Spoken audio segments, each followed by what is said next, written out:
Pagi ya, semuanya yang di sini. Thank you udah menyempatkan waktunya juga. Kita akan mulai acara chapter meeting Kelapa Gading FGB MFI hari ini. Nah, untuk kita mulai ini, alangkah baiknya kita mulai dengan doa dulu ya. Jadi kita siapkan hati, kita siapkan our spirit untuk bisa menikmati acara hari ini. Oke, let's pray. Thank you Tuhan buat pagi ini Tuhan. Thank you juga Tuhan untuk hari yang baru lagi buat kami semua ya Tuhan.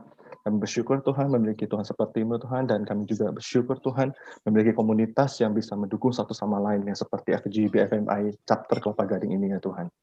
Tuhan, hari ini kita ingin sharing dan juga kita ada pembicara Tuhan, Pak Ted Tuhan. Biarlah Engkau yang urapi juga Tuhan, Pak David juga Tuhan, untuk membantu kita sama-sama untuk sharing hari ini Tuhan. Dan apa warnanya? Pink. Dan hari ini juga Tuhan, kami mau mengenal satu sama lain lagi Tuhan. Di WA Mami atau Papi? Tuhan, komunitas ini Tuhan. Mami atau di Papi? Thank you so much Tuhan. Potong. Only in the name of Jesus we pray. Amin. Oke. Itu ada ngomong siapa tuh? Di mute aja, di mute. Yang bisa unmute. Di mute aja sama host di mute. Ya. Iya, tadi suaranya masuk ya. Hopefully itu tadi nggak mengganggu kita. Kita pagi ini, wow, rame. Kita seru nih, ada 24 peserta. Dan yes.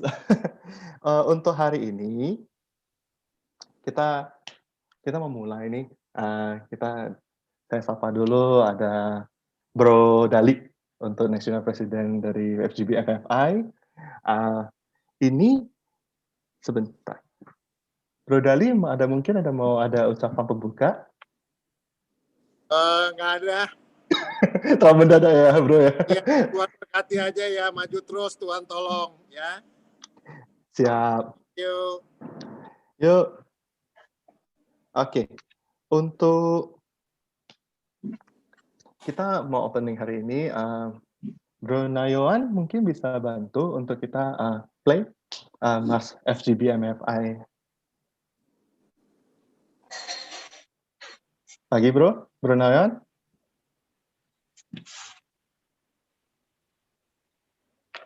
Selamat pagi, Bro David Sadikin. Morning, Vincent. Pagi. Know your voice straight away. Vincent, itu Ted kenalin. Vincent ini dari Sinhan Sekuritas. Oke, siapa ini? Mas FGB MFI? Oke, nggak apa-apa.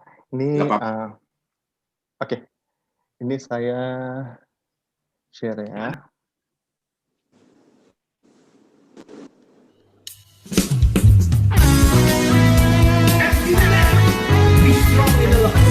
Mari kita bersaksi untuk Tuhan, karena Yesus satu-satunya jalan keselamatan dan hidup. Berjubah pujian ke topeng keselamatan, menjelaskan Tuhan, biar jalan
Itu Mas FGB kami.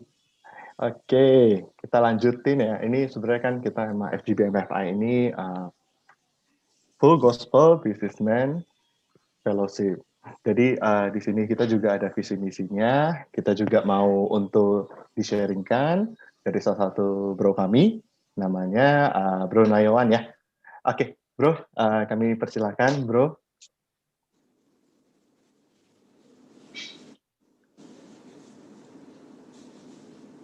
Kanayan. Opa Nayawan. Pagi Opa Nayawan. Selamat pagi. Pagi Opa. Pagi. Saya mendadak ini. Iya Opa. Kalangan. Go Baik. ahead, Pak.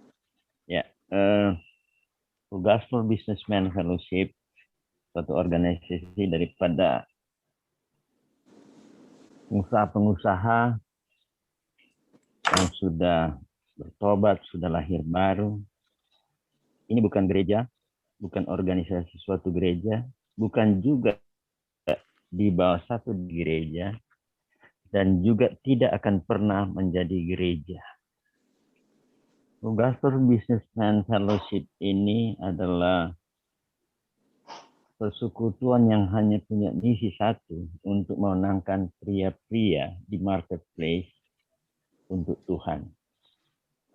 Anggotanya terdiri dari berbagai macam denominasi gereja. Jadi dalam organisasi ini kita tidak melihat latar belakang Anda dari gereja mana. Kita tidak melihat itu. Kita merontokkan semua. Kita punya tanda-tanda denominasi kita semuanya itu di dalam ini. Karena kita percaya kalau kita boleh selamat sampai di sorga nanti, bukan karena kita orang dari HKBP, bukan karena kita dari GBI, bukan karena kita dari Katolik, bukan karena kita dari GPIB, GKI dan seterusnya, tapi karena kita sudah bertobat dan menerima Yesus sebagai Tuhan dan Juru Selamat kita. Makanya kita tidak melihat latar belakang ini. Di perkumpulan ini, kita bergandengan tangan melayani Tuhan dengan tidak memandang latar belakang gereja. Tembok-tembok denominasi dirontokkan di dalam perkumpulan ini. Tujuannya adalah untuk memenangkan pria-pria di marketplace. Full gospel artinya perkumpulan ini percaya kepada Injil sepenuhnya. Jadi kalau kita bertepuk tangan di dalam pertemuan ini bukan karena kita orang Pantekosta, tapi karena kita mengikuti apa yang diajarkan dalam Alkitab. Bertepuklah tangan bagi Tuhan. Kalau kita mengangkat tangan kita kepada Tuhan bukan dari golongan karismatik, tapi karena kita percaya Alkitab mengatakan angkatlah tanganmu kepada Tuhan. Kalau kita ada bahasa roh bukan juga karena kita orang karismatik, tapi karena Alkitab mengajarkan ada karunia berbahasa roh. Full gospel itu artinya semua kita percaya kepada Injil sepenuhnya. Dan kita boleh mengalami kesembuhan, mengalami kelepasan karena Alkitab berkata demikian. Full gospel businessman, kami menjangkau pria karena pria itu adalah imam, kepala, dan nabi di dalam rumah. Dan satu rumah tangga, pria itu adalah imam, kepala, dan nabi. Dan pria itu yang diciptakan oleh Tuhan sesuai dengan gambar dan rupa daripada Allah. Sehingga kita menjadi imam, menjadi nabi, menjadi kepala. Nah, ini yang kita jangkau. Kalau kita jangkau prianya, otomatis kita juga menjangkau keluarganya, kita juga menjangkau istrinya. Karena di mata Tuhan, suami istri itu satu. Kalau dia memanggil prianya, dengan sendirinya otomatis istrinya ikut dipanggil. Businessman, oleh karena itu filosofi kita ini, kita menangkap lokomotif yang ada di depan, yang jadi kepala, lalu kemudian yang gerbong-gerbong di belakangnya itu ikut semua, sama isi-isinya. Jadi ditangkap prianya sebagai kepala, dan otomatis anak-anak, keluarga ikut semuanya. Dan juga isi-isinya, kantong-kantongnya juga bertobat bagi Tuhan. Itulah filosofi daripada memenangkan pria ini. Gospel Businessman Fellowship. Kita bertemu dalam bentuk suatu fellowship. Kita tidak seperti ibadah di gereja, kebaktian, tapi kita mengadakan meeting fellowship di hotel-hotel, di restoran-restoran, di kafe, di tempat-tempat yang netral, bukan milik dari salah satu gereja. Karena kalau kita pakai tempat gereja, maka orang yang datang dari tempat lain melihat gereja ini, oh, gereja ini punya, saya tidak mau datang. Menjadi batu sandungan bagi mereka. Jadi kita mengadakan di tempat-tempat yang netral, hotel, restoran, dan kafe. Dan kami mengadakan pertemuan tidak pernah pada hari Minggu atau hari libur kekristenan. Never on Sunday. Kenapa? Karena hari Minggu adalah hari gereja bagi seluruh anggota Gospel Business. Mereka harus aktif menjadi member daripada gereja. Supaya gereja tidak memusuhi kita. Gereja akan merasa kita akan berpartner. Karena jiwa-jiwa yang dimenangkan itu akan dibawa ke gereja. Komitmen kita 3, yaitu komitmen kita terhadap gereja ada 3. 1, kita tidak akan pernah menjadi gereja. 2, kita tidak pernah mengadakan kegiatan pada hari Minggu atau hari libur kekristenan. 3, perpuluhan itu diserahkan kepada gereja. Inilah komitmen Full Gospel. Supaya gereja bersahabat dengan kita. Full Gospel Businessman Fellowship International. Karena persekutuan ini bukan hanya ada di Indonesia, di Jakarta. Tapi ada di Jepang, ada di Singapura. Ada di mana-mana di seluruh dunia. International. Inilah Full Gospel Businessman Fellowship. Dengan visinya yang sangat unik. Yang dari Tuhan. Sehingga pada waktu kita menjalankan ini, Tuhan mengurapi. Sehingga ribuan pengusaha-pengusaha pria dimenangkan. Dan keluarga mereka dimenangkan. Istri mereka dimenangkan. Dan harta mereka juga dipersembahkan untuk kemuliaan Tuhan. Inilah visi. Beri kemuliaan bagi Tuhan. Amin. Thank you Bapak Nayawan untuk sharing dari visi misi FGB MFI kita. Wow, memang di sini itu kita adalah memang untuk memenangkan jiwa-jiwa di luar sana di marketplace ya. Nah, untuk buat kita makin semangat nih untuk bisa menjalankan amanah agung. Kita mau sharing, ada kesaksian nih dari Bro di sini, Bro Yance. Pagi Bro Yance, belum disapa nih.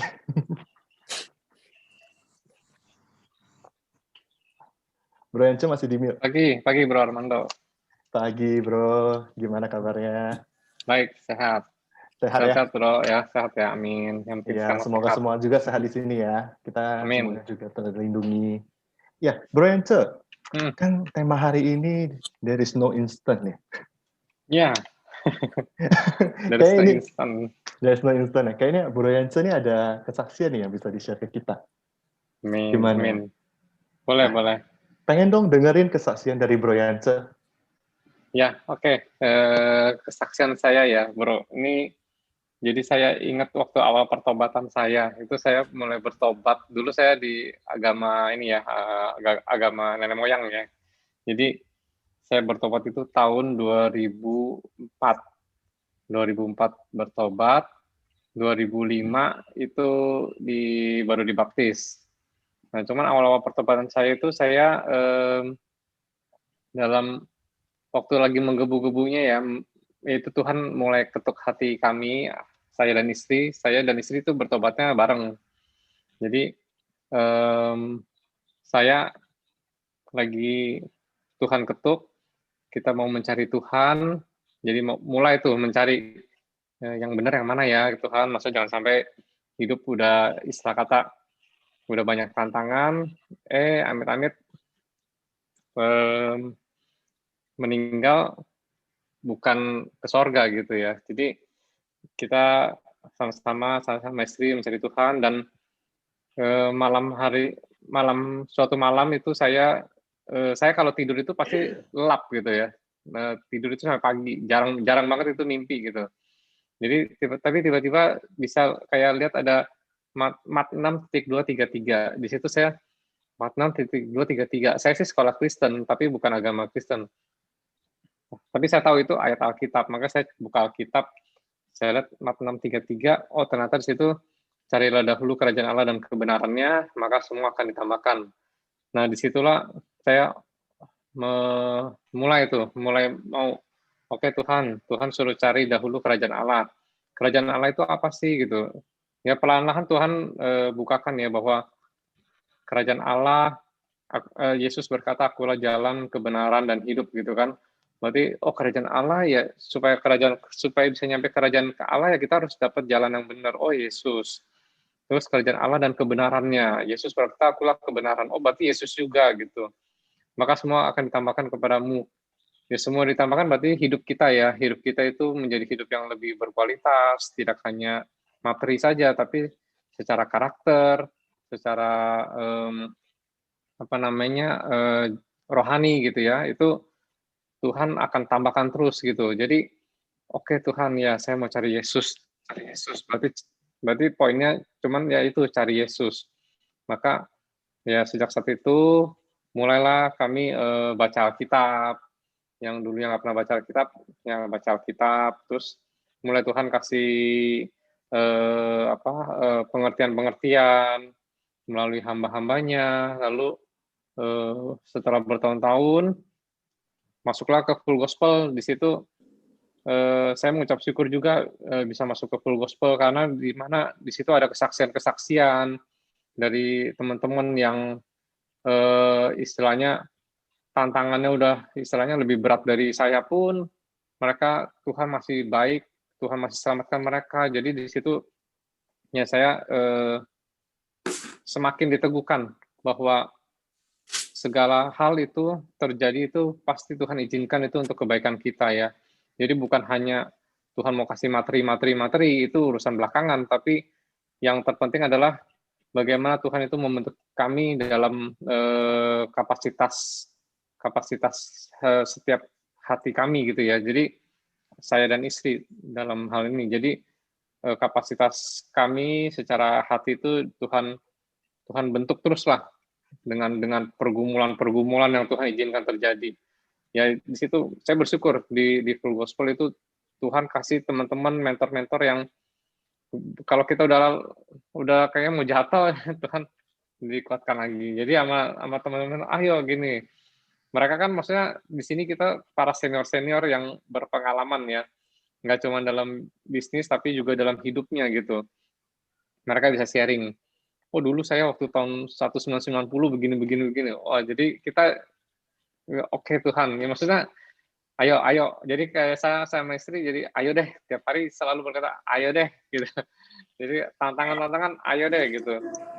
Dan salah satu kejadian itu adalah tahun kemarin Agustus 2020 itu juga ada satu hal unik juga yang itu Tuhan benar-benar kalau Tuhan mau selamatkan kita itu pasti just in time banget gitu.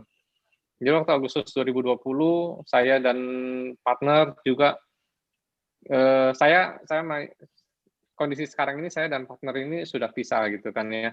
Sudah pisah. Jadi sama kongsian udah pisah. Tapi kalau kami flashback lagi ke belakang itu benar-benar Roma 8 ayat 28 Tuhan turut bekerja. dalam segala hal. Jadi waktu Agustus 2020, saya sama istri kan maunya memajukan perusahaan. Ayo kita cari tempat yuk, tempat usaha yang lebih baik gitu kan. Tapi partner kayak kita nggak tahu motivasi dia sesungguhnya apa, tapi ternyata ya dia belakangan baru saya ketahui bahwa dia ada motivasi yang kurang baik. Tapi waktu itu dia udah oke, ayo kita cari ruko gitu kan buat tempat usaha yang lebih baik. Benar-benar udah di last minute, udah deal harga, hari itu mau DP, cuman partner, gue mau ketemu dong sama ininya yang punya ruko. Oke, ya nih alamatnya, janjian deh jam 2, oke jam 2. Jam 1-nya itu tiba-tiba di rumah dia, lampu gantung dia itu ada sekeping itu, kan lampu gantung kan ini lampu hias gitu ya, kan ada apa kayak kaca-kaca kecil gitu. Lampunya satu keping jatuh ke meja, plung gitu, ke meja makan dia pecah gitu. Dia langsung telepon saya, ini dia fotoin semua gitu kan, ini maksudnya dia kan bukan agama Kristen, dia berkata, kayaknya ini deh, kayaknya yang sewa ruko jangan dulu deh gitu, karena begini menurut kepercayaan gua ini kurang baik lah apalah. Wah, di situ saat itu kan kami belum tahu bahwa dia punya niat yang kurang baik ya, tapi Tuhan selamatkan kita. Jadi seandainya hari itu kalau jadi sewa ruko, kami akan terikat lebih dalam lagi gitu kan ya, ya ribet gitu kan, pindah kantor, bayar lebih mahal, urusan jadi lebih dalam lagi sama dia gitu. Jadi di situ saya lihat, wah itu pas saya percaya malaikat Tuhan yang jatuhin tuh kaca. jadi wah itu ya udah saya imanin itu Tuhan turut bekerja. Tapi saat itu saya agak kayak bersungut-sungut gitu. Kayak aduh udah selangkah lagi ada aja gitu ya. Kayak berasa kayak ini mah dia ada ini sama dia nih gitu. Saya mikirnya gitu. Ini pasti cerita karangannya dia ini. Cuman sekarang saya percaya itu Tuhan turut bekerja. Jadi saya percaya itu pasti Tuhan yang membuat situasinya itu kayak kita udah mau lurus, tapi kalau Tuhan bilang enggak harus belok. Walaupun kita mau lurus sih kita nggak tahu gitu, tapi Tuhan bisa belokin. Jadi dengan berbagai cara, wah akhirnya nggak jadi sewa ruko. Terus pelan-pelan Tuhan baru bukakan, oh ternyata partner saya begini gitu, ada kecurangan. Ya udah akhirnya kita pisah. Tapi saya berpikir, saya sama istri selalu bersyukur, wah untung dulu nggak sewa ruko. Sewa ruko sih udah capeknya 2 kali gitu. Udah pindah, pisah kongsi lagi, pindah lagi, wah itu udah stres dah. Ya situ, Brown. Jadi itu ya salah satu kesaksian saya. Di situ ya saya sama istri sangat bersyukur. Jadi kita sekarang kalau melangkah udah deh percaya aja deh, maju terus dalam Tuhan. Tapi ya itu kalau ada hal-hal yang kurang baik yang Tuhan izinkan, yaitu sudah seizin Dia dan kita mengucap syukur aja. Kembali lagi ke tadi Matius 6 ayat 33, cari Yesus. Cari Yesus nggak cuma di kejadian yang baik ya, tapi di kejadian yang buruk pun kita cari Yesus. Yes. Apa rencananya Yesus gitu, bro? Wow. Jadi Tuhan benar-benar bentuk ya dari awal yang belum percaya sampai bisa dibukain juga jalan sama Tuhan, dikasih tanda. Iya. Oh, memang itu dalam prosesnya itu berapa tahun, bro? Dari 2004, 2005. Tapi sejak terima Yesus tuh, baru mulai kayaknya masalah bertubi-tubi. Tapi itu pasti Tuhan izin ya. Tuhan izinkan. Karena untuk membentuk itu ya kapasitas kita, hati kita, mental kita. Jadi Tuhan itu mau kita punya sukses itu, kalau mau sukses mah dunia bisa kasih lebih cepat ya. Mau ke Gunung Kawi atau kemana gitu ya. Itu bisa lebih cepat, lebih ekspres. Tapi benar. kalau mau terima sukses yang baik ya, nah itu perlu ditempa. Jadi jangan nanti ketika sukses lupa Tuhan. Lupa Tuhan nanti lupa keluarga. Akhirnya terhilang ya. Jadi ya itu suksesnya harus yang baik. Jangan kalau memang amit-amit maksudnya kita merasa belum sukses, ya dari innernya aja yang diperbaiki dulu gitu ya. Jadi harus semakin dekat sama Tuhan, cari Tuhan lah, cari Tuhan. Cari Yesus. Dalam setiap Alkitab cari Yesus. Yap. Setuju banget sih. Memang karena itu juga tahun-tahun itu kita diproses nanti sampai Ya. kita menuju kemuliaannya. Ya, amin, amin. Amin, amin, Amin, amin. bro. Yes. Terus Wah, maju, thank you. pokoknya Terus maju. deh. Terus maju dalam Tuhan. Thank you untuk sharingnya. Ini memang nggak ada yang instan ya. Ya, nggak ada yang instan. Kita percaya sih, semua butuh proses dan kita harus ada kesediaan ya untuk mau diproses, mau di. Amin. Ya. Ya. Wah, luar biasa. Butuh kerendahan hati ya. Yes, Amin. luar biasa Thank you. kesaksiannya Bro Yance. Ya, thank you bro. Oke, ini kita udah mau menuju acara inti nih hari ini. Sebelum kita mulai, alangkah baiknya kita bisa mendengarkan pujian dulu. Pujian akan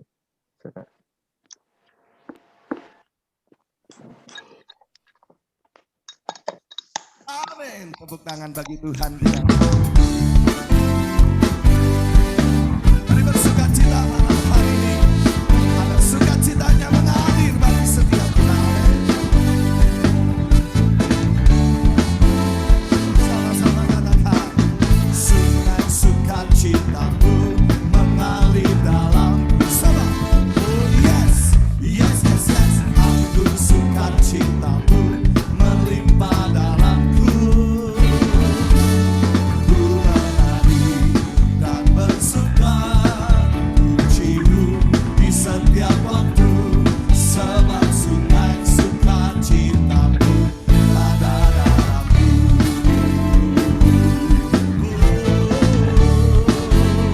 Sungai sukacita, sungai sukacitamu mengalir dalam surga. Oh yes, yes, yes, yes. Anggur sukacitamu melimpah dalamku.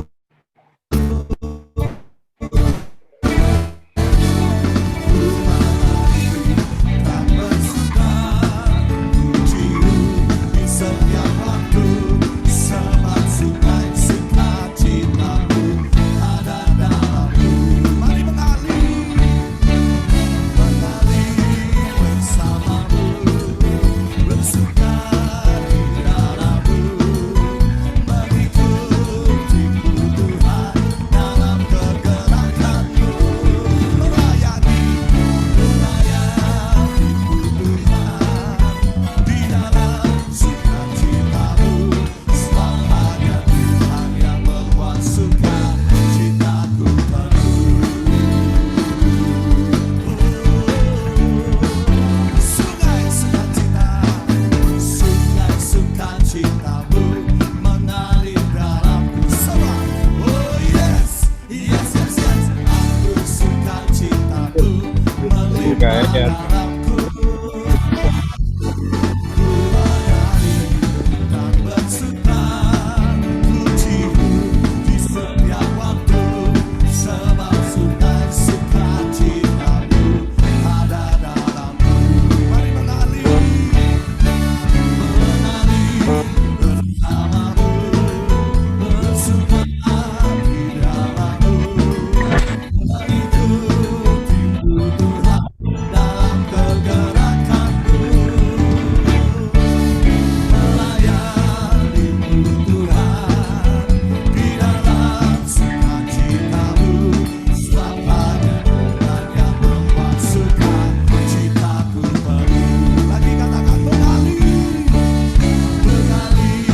bersamamu, bersuka di dalammu, mengikutimu Tuhan dalam pergerakanmu,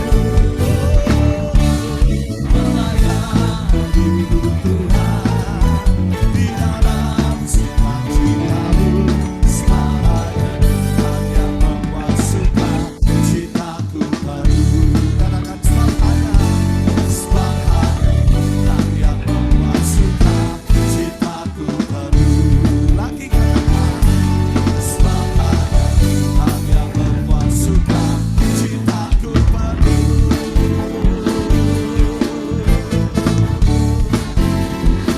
Selamat sore kemuliaan bagi Dia. Amin. Semoga tadi pujian-pujiannya juga bisa menyiapkan hati kita semuanya ya. Kita hari ini kedatangan narasumber. Kita ada yang mau sharing juga tentang bagaimana proses yang dibentuk dalam hidupnya juga. Di sini saya mau undang dulu moderator kita, Bro David. Bro David, saya undang dulu ya. Terima kasih. Bro David. Yes. Kita kasih kisi-kisi dulu nih. Kita pembicaranya itu dari mana ya nih? Ini kisah. Ya, ini kita kedatangan teman saya, teman baik, juga mentor dari anak saya, Pak Ted Margono. Saya melihat ini satu anak muda waktu saya pertama kenal dia, dari Pak Pranata. Dia bilang, ini orang sukses, dia bilang ke anak saya. Dia bilang, dia ini punya penghasilan sekarang ini. Saya ingat waktu itu Pak Ted, I think he was 36 years old. Ya. Dia bilang ini anak muda yang sangat sukses. Dia tunjuk ke anak. Dia bilang, he is making so much in dollars. Saya dengar anak saya bilang sama anak saya, Kev, lu denger nggak nih tuh si Om itu MBA tuh sekolah. Nah itu lu mesti raih tuh kayak dia tuh. Dia umur 36 years old. Dan waktu itu dia sudah menjabat managing director dari HSBC, which is a very reputable bank. Jadi saya lihat sosok ini yang berhasil, ya teman-teman kita yang lain umurnya ada sebagian di atas Pak Ted. Saya mungkin yang paling tua dalam geng itu, tapi begitulah. Dan saya melihat bagaimana Pak Ted ini membangun sesuatu from zero. He built it. Makanya topiknya hari ini is nothing is instant. Tidak ada, kita pasti melalui proses. Jadi dengan susah payah saya memujuk Pak Ted. Ted, lo mesti bicara di kita nih. Banyak anak-anak muda. Bagi you punya pengalaman kepada kita, teman-teman. Kita kan di sini juga banyak profesional ya. Ada Pak Benny Chung dari Lonsum, Presdir. Saya juga undang beberapa teman yang mungkin berhalangan. Tapi itulah sosok Pak Ted, dan Pak Ted ini saya tahu sepanjang history perbankan asing, he made the biggest deal in terms of dollars. Wow. Merger acquisition. Ya. Wow. Satu prestasi yang as a professional, anak muda yang berhasil, tanda kutip, dan biar semua itu untuk pemulihan Tuhan. Saya serahkan. Yes. Luar biasa nih. Pak Ted, langsung aja kita sambut untuk hadir di dalam Zoom ini. Thank you untuk waktunya juga. Thank you, The floor is yours. Thank you, Armando. Thank you, Pak David. First of all, I highly appreciate, aku berterima kasih Pak David diundang untuk acara ini. Tujuan saya ngobrol sama Pak David mungkin bukan untuk mengajar atau sharing more, tapi aku lebih prefer untuk berdiskusi. Saya lihat di sini banyak senior saya yang pengalamannya jauh lebih banyak daripada saya juga, dan pasti udah makan asam garam, sehingga mungkin kita hendak bertukar pikiran gitu loh. Topik yang ada hari ini sangat menggugah saya karena saya ngelihat banyak perubahan di dunia, the way we do business, bagaimana kita bekerja sekarang, banyak perubahan yang mana dulu tidak mungkin, sekarang jauh menjadi sangat mudah. Tapi itu juga mengubah pola hidup kita sebagai manusia. Teknologi sangat membantu kita dalam mendapatkan informasi, dalam membuat suatu keputusan, dalam membuat analisa dan sebagainya. Sehingga pola hidup kita seperti dikejar-kejar, semuanya bisa serba cepat. Mau meeting nggak usah kena macet, kita pakai Zoom semua kayak pagi ini langsung gitu kan. So it makes us very sangat efisien, tapi itu juga membuat karakter anak muda. First of all, saya akan mulai dari anak-anak muda dulu. Bahwa anak-anak muda sekarang ini tuh semuanya bawaannya maunya cepat, ya. Dan mereka melihat bahwa banyak anak muda yang sukses, anak muda yang bikin tech company, anak muda yang ini semuanya serba cepat. Tapi mereka kalau saya lihat, mereka tidak melihat apa yang orang-orang sukses ini lakukan sebelum mereka maju. Banyak anak-anak muda yang saya pernah lihat sekarang ini saya ngelihat they want to do things, they join a company 3 bulan 6 bulan dibilang saya bosen. Oh, saya mungkin lebih cocok ke tech company ya, atau saya lebih cocok masuk ke banking. Oke, dia mau cari banking. Wah, saya nggak bisa dapat jurusan ini, saya diterima di bagian ini. Wah, nggak, 3 bulan lagi saya bosen. Saya maunya dia melihat cerita orang enakan jadi investment bank, mau jadi investment bank, mau jadi auditor, mau apa. They always jump. But buat saya rasa kalau orang senior saya di sini, saya banyak ini, saya lihat, kalau zaman dulu, kalau orang banyakkan kerja, they get into one company, most of people on the old age, one company, that's their whole career. For the whole life, yeah. It's good and bad, yeah. I'm not saying that's the best, but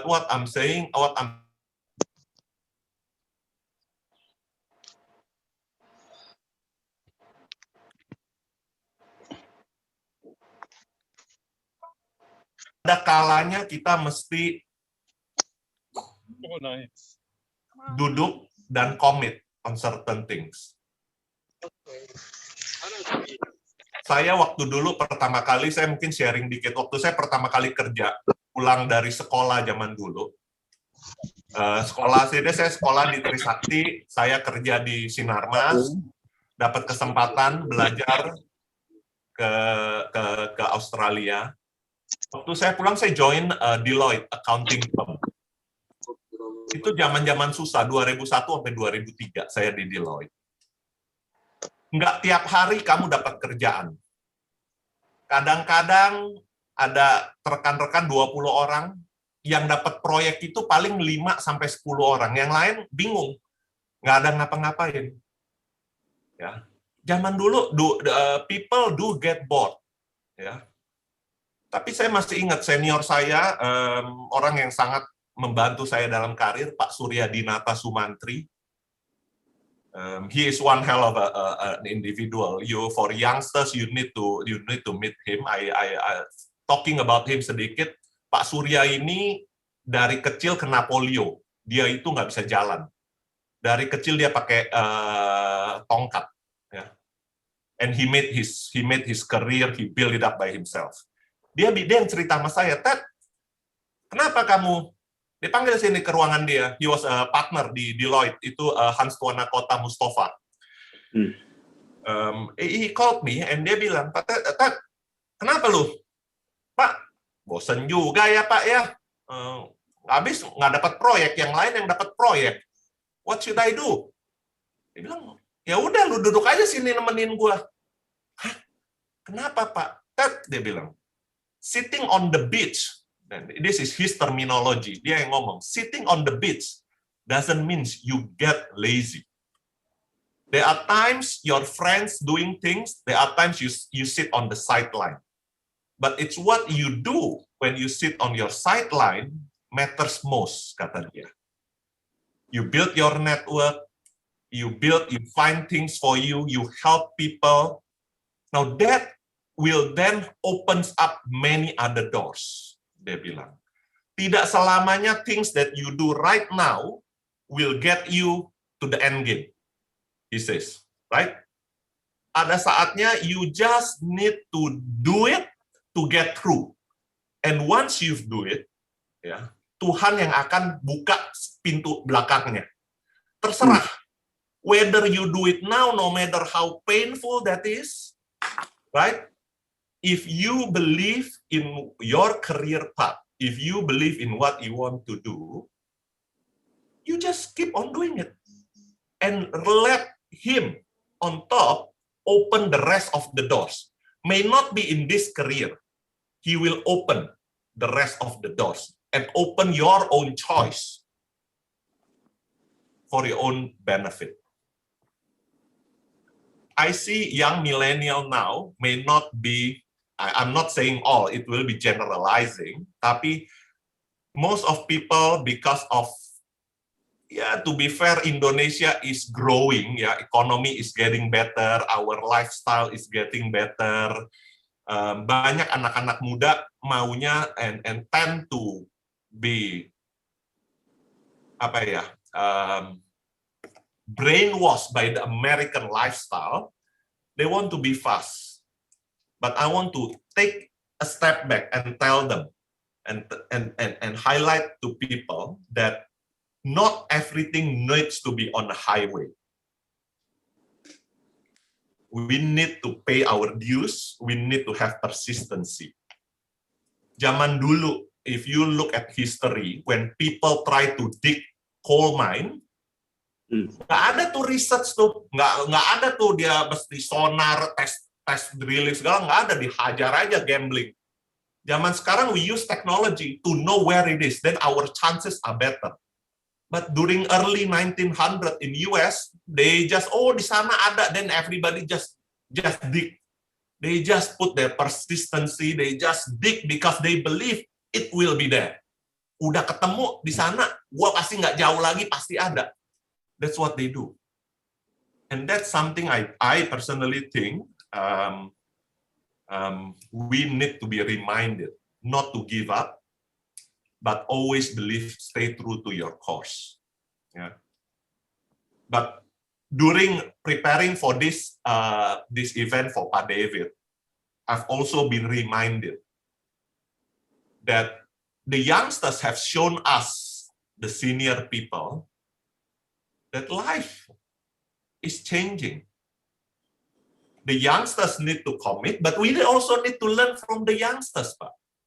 People talk about the story how the founder of Kentucky built Kentucky at the age of 72 years old. And I would like to share and talk to people, my seniors here, that if you still have a dream, it's never been too late to chase your dream. We just need to be reminded to have courage like the youngsters. The youngsters, 3 months, 6 months, I had it enough, let's go, move other company. Kita yang tua-tua mau pindah company, mikir 10 kali, Pak. Yeah, when I want to change job, when I decided to leave HSBC, it took me forever to think about it. My ex-boss, Pak Surya, yang reminded me, and he always tell me, Ted, lu jadi profesional, remember, your benchmark is 40 years old.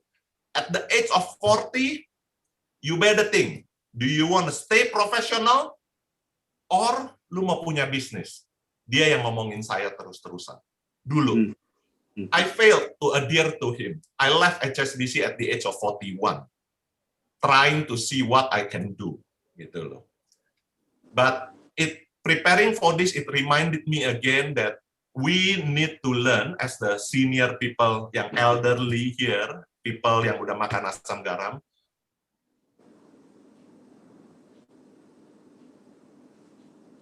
Putus tap. Your voice is not on. Internet connection unstable ya, sepertinya. Pak Ted, your connection. We cannot hear you.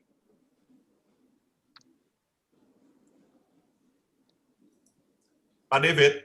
Yes. Is it better? Sorry for that. Yeah. Disconnect. Ya, sorry buat koneksinya. Oke. Komplain sama si itu dong, Toto. Missing. Your voice is not on. Optiknya kebakar. Oh, yeah. You complain lah, Toto. Ya, well, actually udah terima kasih bos, udah bisa langsung dipasangin buat hari ini. Ya, Oke. Nah, ya, aku cuma mau bilang bahwa and lastly adalah kita mesti berani juga seperti yang for the elderly, we learn from the youngsters. In fact, Hari ini hari pertama saya join event Pak David ini, FGB ya. I'm impressed.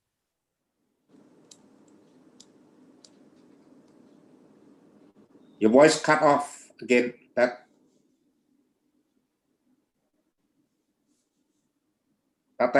your voice is off. We cannot hear you. Internet connection ya, I think. Yeah. Padahal dia fiber optic.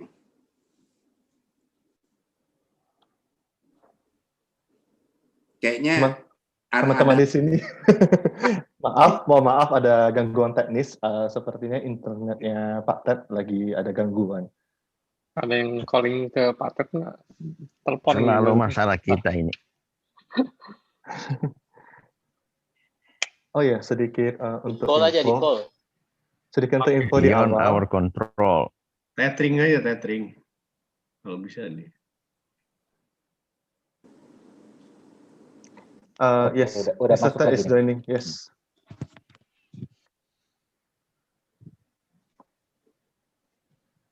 Hello. Can you hear me? Yeah. Arman? Yes, I can hear you. Yes. Okay. Let's continue with this then. I have to change to my cell phone now. Nah, Mungkin yang saya mau bilang tuh gini Pak David. Ini pertama kali saya join FGB. And in fact, I'm very impressed by the breadth and depth of the people yang join. Aku udah lihat ada Pak Eliezer tadi udah dikenalin, a few other people, and you have a lot of people dari variety of background. Pak Benny, so it's a very good networking. In fact, one thing I learned from here, this FGB network adalah it's a good opportunity if for the elderly to share their experience. In fact, all the young people here should take you guys, me included, should look after one of you to be my mentor.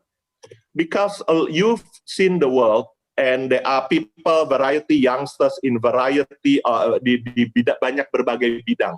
Kalau ada yang mau bidang consumer, bisa langsung tadi ke Pak Eliezer. Ada yang mau ke bidang banking, atau mungkin mau ke bidang agriculture, bisa ke Pak Benny.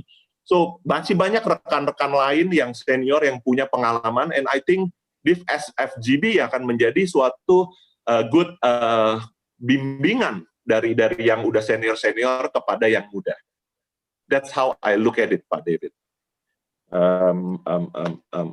Because FGB I look at FGB sebagai suatu proses di mana you mentioned it earlier, Pak David bilang bahwa Pak David membuat ini tanpa melihat background dari gereja manapun. Ini adalah dengan tujuan untuk merangkul rekan-rekan yang seiman dan melihat bagaimana to build, membangun networking ini sehingga kita bisa saling melengkapi. Jadi ada proses mentoring, networking. So in reality ini adalah suatu ekosistem yang dapat berdiri dengan sendirinya. Gitu Pak David. So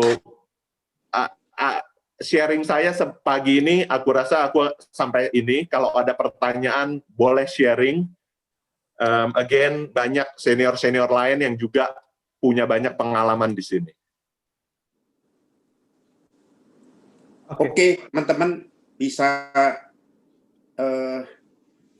tanya jawab, raise your hand, atau ya lebih baik sih diketik ya di chat supaya jelas. Tapi kita saya lihat ada 41 orang saat ini, 43 tadi, 41, which is very good. Silakan teman-teman yang mau bertanya. Mungkin satu hal, ini tadi ada teman yang mungkin nggak semua bisa berbahasa Inggris, karena ada kayak yang muda ya pasti bisa. Asal lu jangan bicara bahasa Belanda ya mungkin semua. Nanti kalau ada pertanyaan, please jawab dengan bahasa Indonesia aja. Tadi ada teman sebagian yang saya tahu nggak fasih bahasa Inggris. Oke, teman-teman bisa Bro Armando bisa guide untuk tanya jawab. Yes, di sini kita open ya discussion. Di sini juga ada satu kesempatan buat teman-teman muda nih. Kita bisa saling tahu nih sebenarnya apa sih yang kuncinya ataupun mungkin how to do.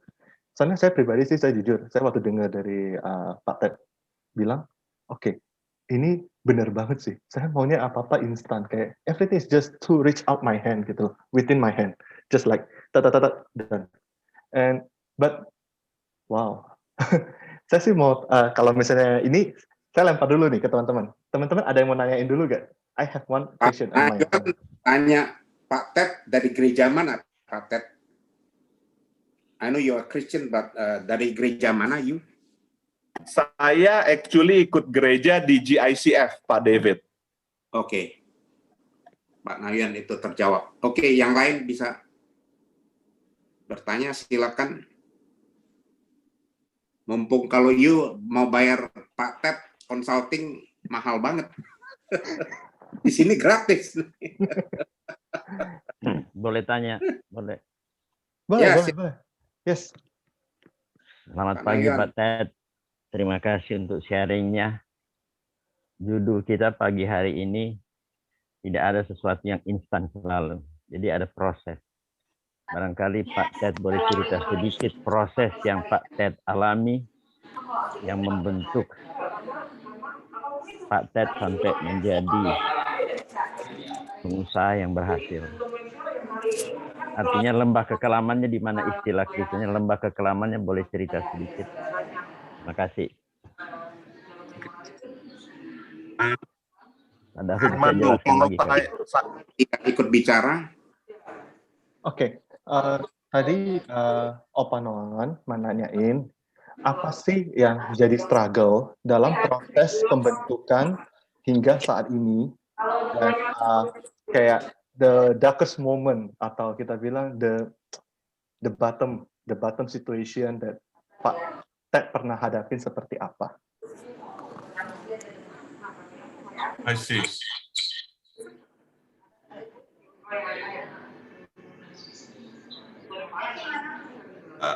Mute. Can you hear me? Yeah. Yes. Okay. Pak, mungkin aku share sedikit ya, bahwa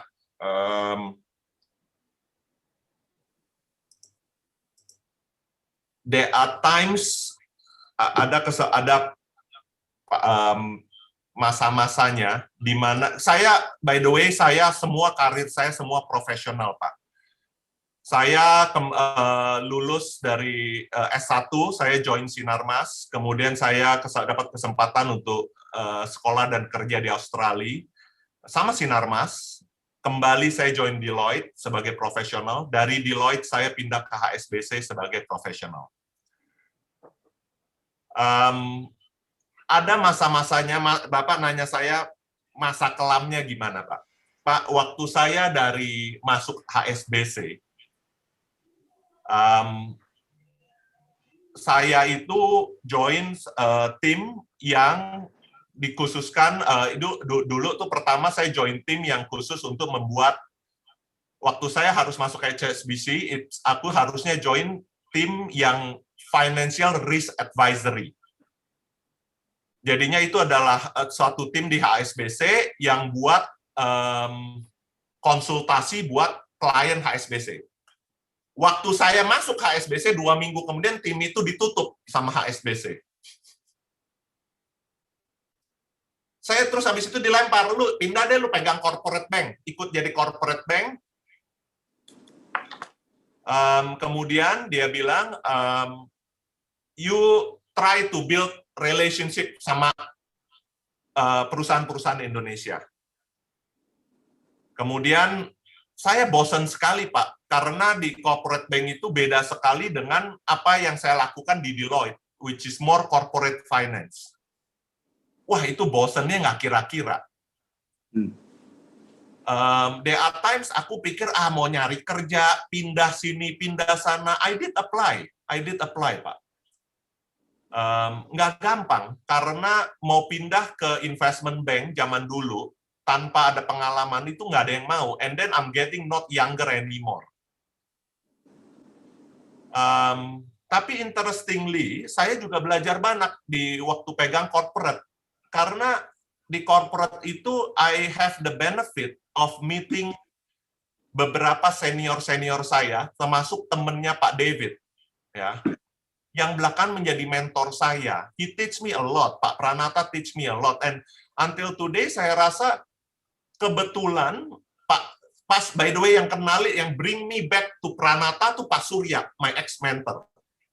Dia yang kenalin saya, oh Pak Surya, saya butuh kenalan sama orang ini dong. Sure, dia angkat telepon, dia bilang, si ini mau ketemu, tolong ditemuin. Jadi dia yang bantu saya. I always look up at my mentor, dan dia yang bukain saya jalan. Dan dari tiap orang yang saya ketemu itu, saya belajar banyak hal, Pak. And in fact, setelah saya dari corporate, saya pindah ke investment bank, nggak langsung semuanya itu gampang. There are one point in time tahun 2007. Bos saya dari Singapura bilang, Ted, kalau lu nggak dapat duit tahun ini, dari tahun 2000, jadi saya masuk ke investment bank itu 2015. Saya 2005, sorry. Saya join HSBC 2003, pindah investment bank 2005. Waktu itu ada bos satu, bosnya keluar di 2006 akhir. 2007, bos saya di Singapura bilang, lu nggak dapat duit, kita tutup ini perusahaan. Waduh, pusing kan? Saya pergi meeting nih Pak. Kita udah prepare mau pitching story waktu itu ke perusahaan Prancis Carrefour. Kita mau suruh dia beli, aku lupa perusahaan. Oh, kita mau cerita mengenai Ramayana. Saya masih ingat, kita mau cerita Ramayana. On the way ke meeting, bawa koran. Mendadak buka koran, loh, ada ditulis Ramayana beli Alfa Retailindo. Waduh, pusing nih. Gimana nih gue mau suruh dia ngelihat Ramayana, malah Ramayana beli perusahaan lain. Di meeting kita tutup ini buku. Saya sama teman saya, orang Singapura, berdua, pergi meeting, kita tutup buku. Jadi kita ngomongin, oh, Ramayana beli Alfa Retailindo. Ini future-nya. Lu bisa beli, lu bisa gedein langsung. Kalau lu mau, kita bisa terlikung di ujung nih, di pengkolan. Kita ngobrol 4 jam, saya disuruh tunggu sama mereka, sampai 4 jam selesai, orangnya cuma bilang, kalau lu bisa atur meeting sama yang punya Alfa Retailindo, hari Sabtu, saya meeting Kamis. Dia bilang, saya pulang hari Minggu. Lu bisa aturin gua meeting hari Sabtu sama yang punya, you are hired. At that time, Pak, saya nggak kenal sama Pak Joko Susanto. It's do or die. The boss called me 2 weeks ago, lu nggak ada duit, kita tutup toko. Di sini orangnya bilang, dia minta meeting hari Sabtu. I only answer, yes. Your meeting is done. Keluar ruangan meeting, kerjaan saya sehari dari tempat meeting sampai pulang ke kantor itu, telepon everybody I know, minta, kenal nggak yang namanya Pak Joko? Kenal nggak yang namanya Pak Joko? Cari teman-teman. Kebetulan ada yang punya link. Kebetulan temen punya cousin atau apa kerja di Alfamart. Weh, minta tolong dong, kenalan gini. To cut the story short, 2007, pada bulan Desember, we close the deal. 2 Januari kita dibayar. Waduh, itu panjangin napas tuh. Jadinya kita nggak jadi ditutup. That was the first time somebody told me, Pak. Ada yang bilang ke saya, kalau lu nggak dapat duit, gua tutup, ya udah bye-bye kerjaannya. Kita tutup perusahaannya. So that itu kalau Bapak tanya itu satu masa di mana yang jujur aja saya rada takut tuh Pak. Gila ini masih muda, nggak ada mau pindah kerja juga susah. Bosnya bilang tutup aja. Itu Pak. Wow. On the edge. On the edge situation. Wow. Ada Pak Vincent saya lihat di sini dari Makinta, Sinhan Sekuritas, Pak Vincent. as a professional juga. Where are you, Vincent? Yes, Brother David. Vincent nih, hopen kita sekuritas. Thank you untuk firmanya, Brother Teddy. Ya, kita sama-sama dari IB, Investment Banking. Maybe one day we can meet together with David. Yes. David is my senior. Bahasa Indonesia aja banyak yang nggak ngerti.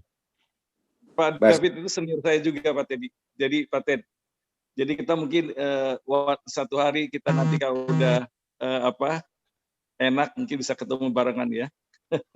Boleh Pak Vincent. Ya. Pak, salam kenalan Pak. God bless.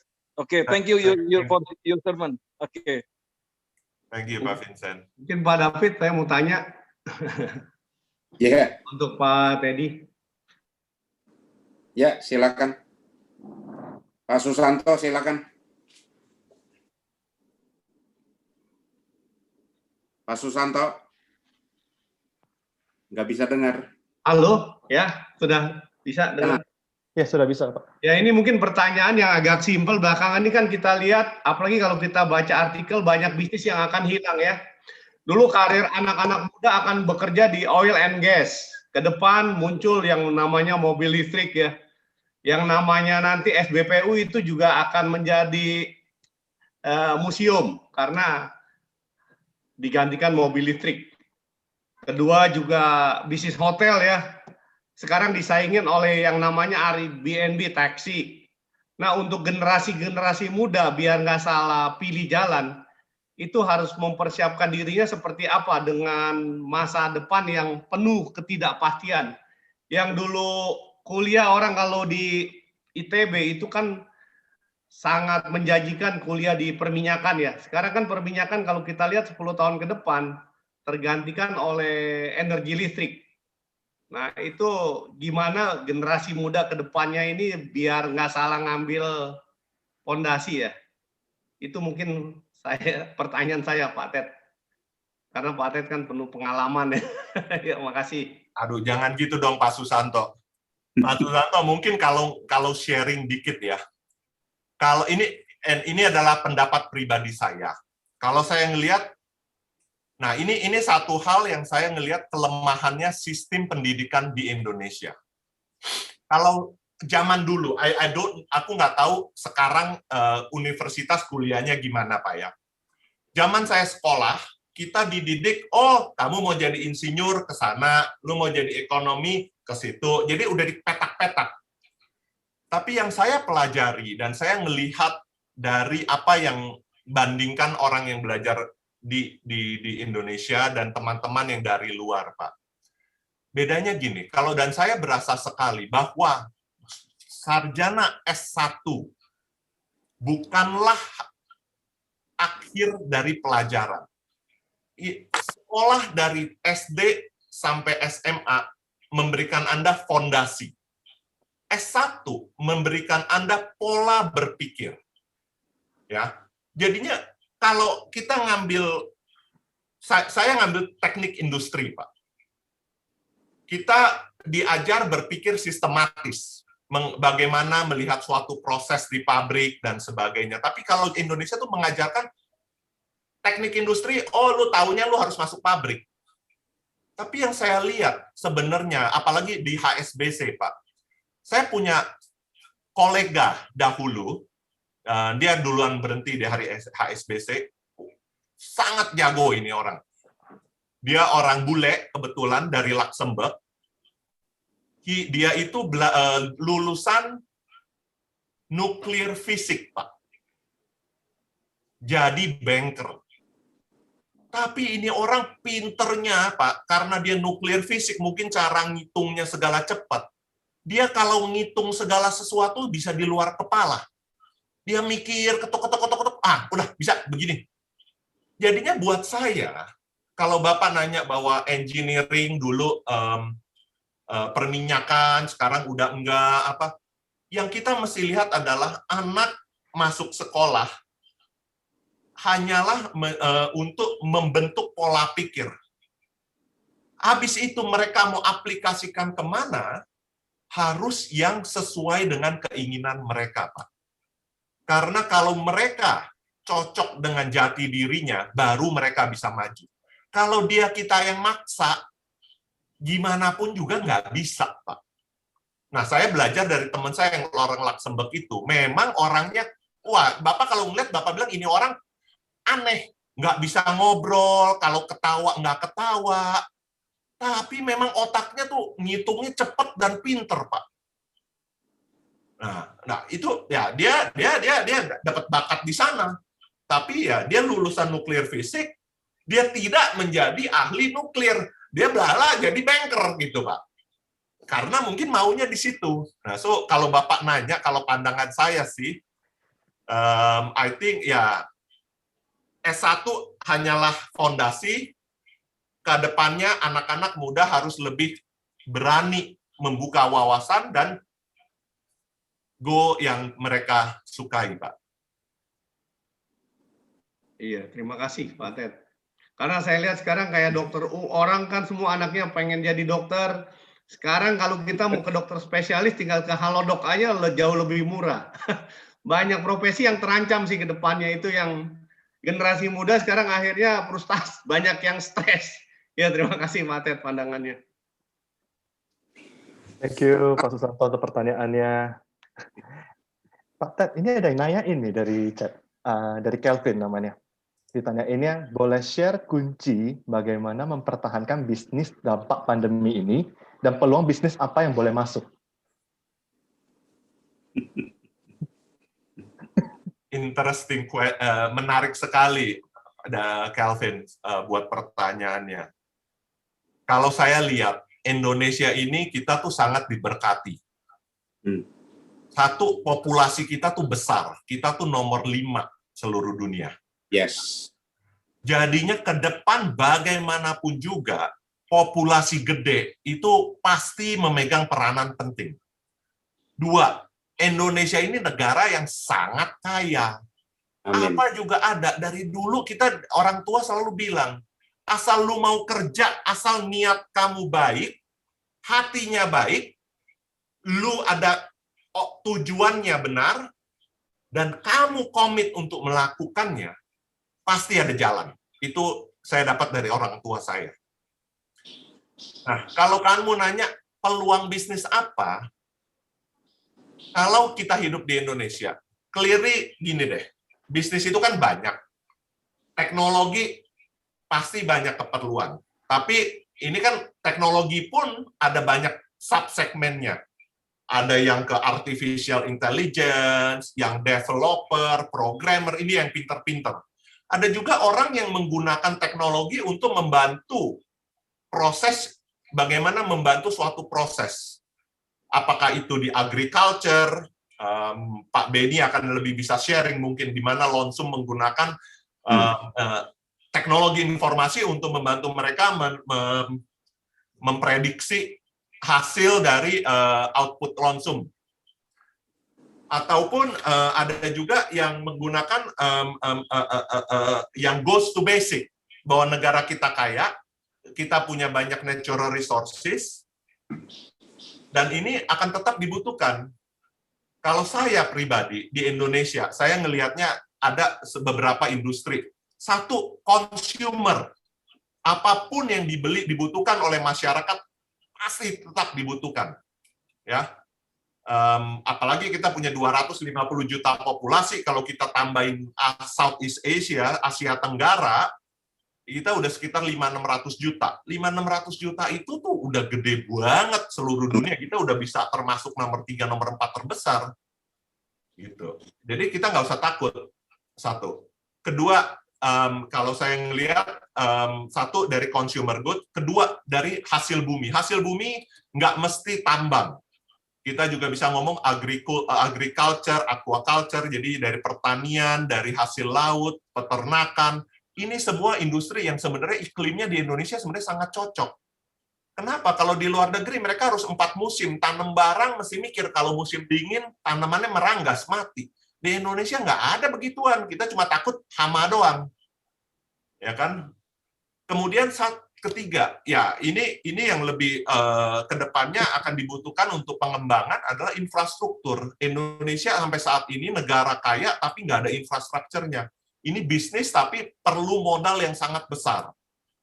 Nah, ini juga industri yang kedepannya sangat dibutuhkan. Kalau perbankan, industri penting, tapi susah masuknya ini karena menyangkut hajat hidup orang banyak dan peraturannya terlalu sibuk, terlalu kompleks. Gitu. Jadinya kalau saya ngelihatnya ini adalah 4 main industri di Indonesia yang menurut saya ke depannya memiliki peluang dan yang harus dipikirkan bagaimana teknologi membantu industri-industri ini supaya kita bisa lebih kompetitif ke depannya.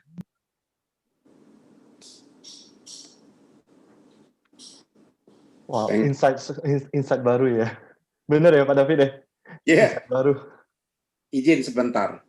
Ini Pak Ted, you a Christian, you juga di Kelapa Gading. Saya usul you gabung di chapter Kelapa Gading. Di sini hadir Pak Dali Susanto, is our national president, juga chapter Kelapa Gading. I think you met him. Kita di Crazy Uncle waktu itu ada Taswin, kita undang Taswin sebagai pembicara.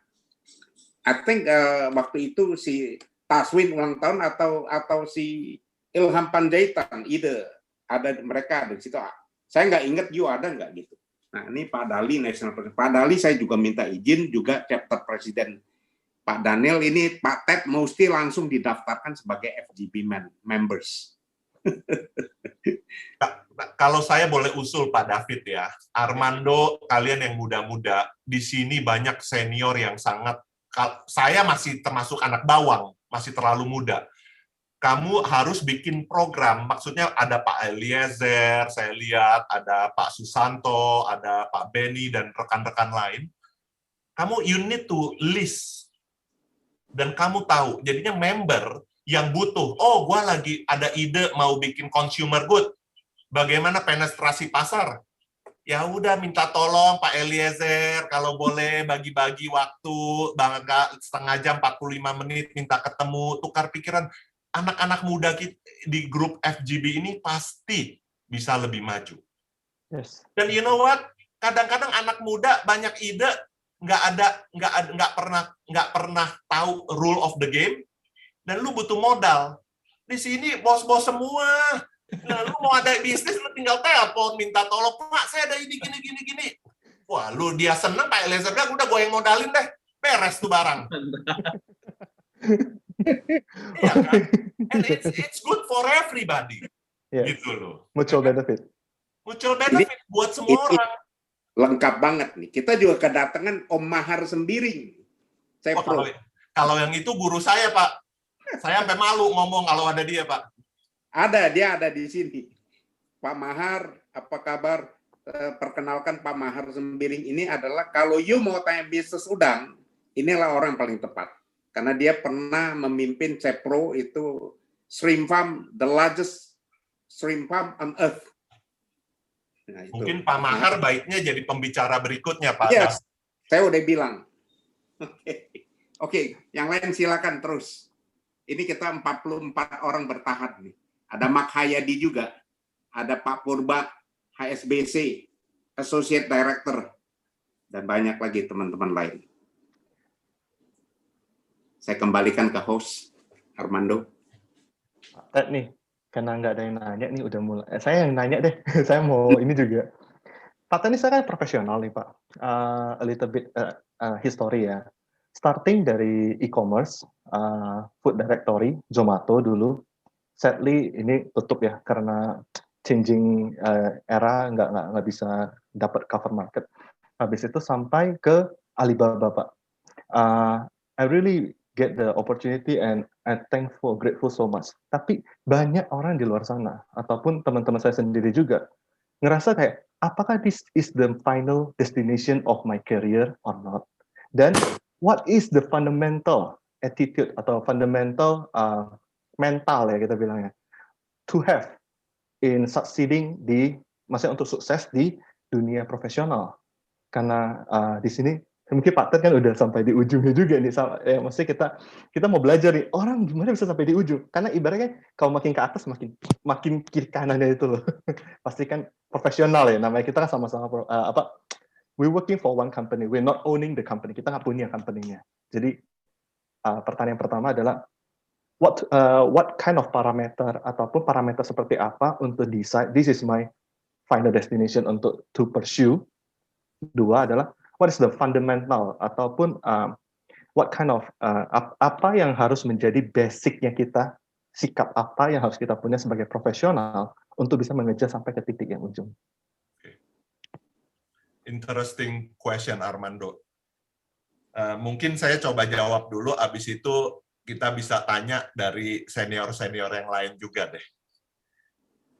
Buat saya ya, kalau kamu bilang final destination, kamu nanya dua pertanyaan. Satu adalah ujungnya di mana, dan dua, sikap bagaimana kita lakukan untuk mencapai ujung tersebut.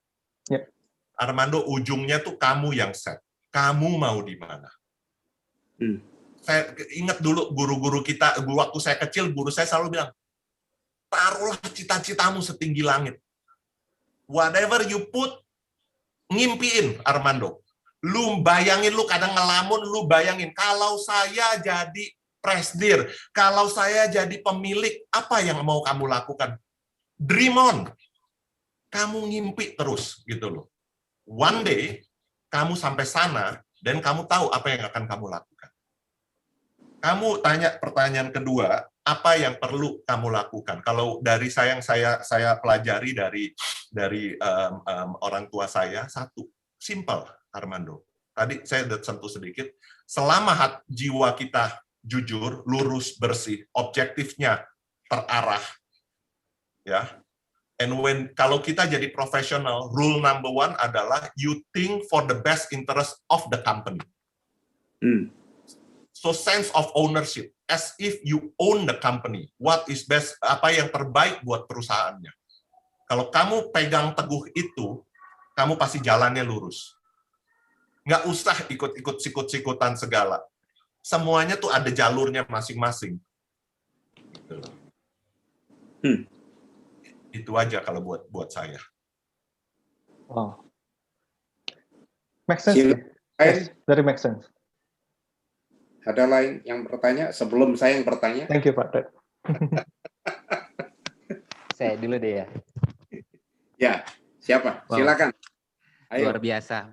Jadi semangat saya ingin bertanya kepada guru nih. Kita jangan guru, Daniel. Kita cuma sharing semua. Kita sama-sama belajar di sini. Siap. Jadi begini, Pak Ted. Kan saya ini mungkin bukan anak muda, cuman masih merasa muda. Jadi masih merasa kayaknya masih punya energi gitu ya, atau ambisi. Nah, seringkali saya melihat karena peluang banyak, kemauan banyak. Ya, jadi banyak kemauan gitu karena melihat peluang yang sekarang ini banyak juga, namun akhirnya tidak fokus. Nah, seringkali saya dalam kebingungan mengetahui apa sih yang sebenarnya yang sesuai dan cocok. Karena memang saya sudah punya satu unit bisnis. Namun waktu melihat, ini cocok, ini bagus. Namun akhirnya saya pusing sendiri gitu. Nah, kira-kira kiatnya apa sebenarnya yang kita bisa tahu untuk apa yang harus kita ambil gitu. Keputusan apa yang harus kita ambil yang sesuai dengan passion kita gitu ya. Gitu, Pak Daniel, kalau saya ngelihat, you have a good problem to have. Anda ngelihat opportunity yang banyak, lu nggak tahu yang mana mau lu ambil. Nah, itu problem yang baik, Pak. Anda tinggal telepon FGB. You ada problem di mana? Di marketing, lu telepon yang guru marketing. Lu ada bagian keuangan, lu cari. Ada manajemen, lu bisa panggil. Jadinya kamu, tujuannya bukan nanya ini bagus, enggak. Biarkan mereka yang challenge. Lu kalau ada ini, lu udah mikirin ini belum, Dengan banyak berdiskusi, kita akan build up our mindset. Oh bener juga, gue mesti research ini. Makin di research, bahkan kamu akan lebih tahu, ini kayaknya belum siap.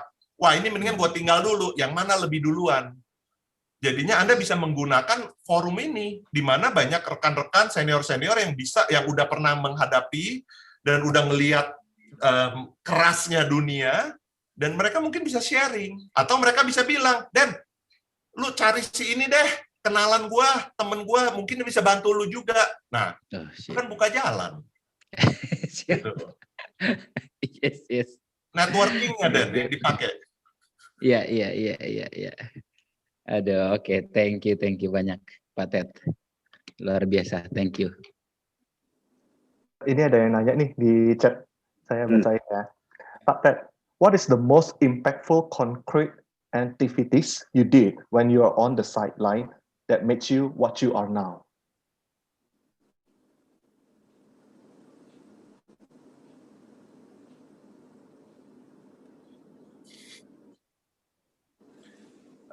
Thank you. It's pertanyaan yang sangat menarik, Pak. You know what? Saya belajar banyak dari teman-teman dari grup saya dengan Pak David, dengan orang-orang. Satu yang paling penting, kita hidup di dunia bukan sendiri. Kita hidup itu, dan seberapapun pandainya seseorang buat saya, tetap kita butuh suatu network, kita butuh ekosistem. Jadinya concrete activities kalau ditanyakan adalah building your network, building the people you trust, building orang-orang yang bisa kamu gunakan sebagai sounding board, yang bisa tukar pikiran seperti yang saya bilang ke Pak Daniel tadi. Itu adalah komitmen di mana kamu membuat suatu hubungan, membuat ekosistem tersebut. You make friends, not enemies. But you build your bangunlah network tersebut, karena teman-teman dari kecil, kita nggak tahu everybody larinya kemana. Seperti yang saya bilang tadi sama Armando. Teman saya dulu di Sinarmas, teman main game, is now sama 2 kelinci juga. Gitu loh. Ya kan? Itu teman main game tuh dulu kita. Gitu. Jadi buat saya ya kita jadi teman, so long kita punya so long we stay true to our heart, bahwa kita you make friends for being a friends, and that adalah yang saya rasa penting buat kedepannya.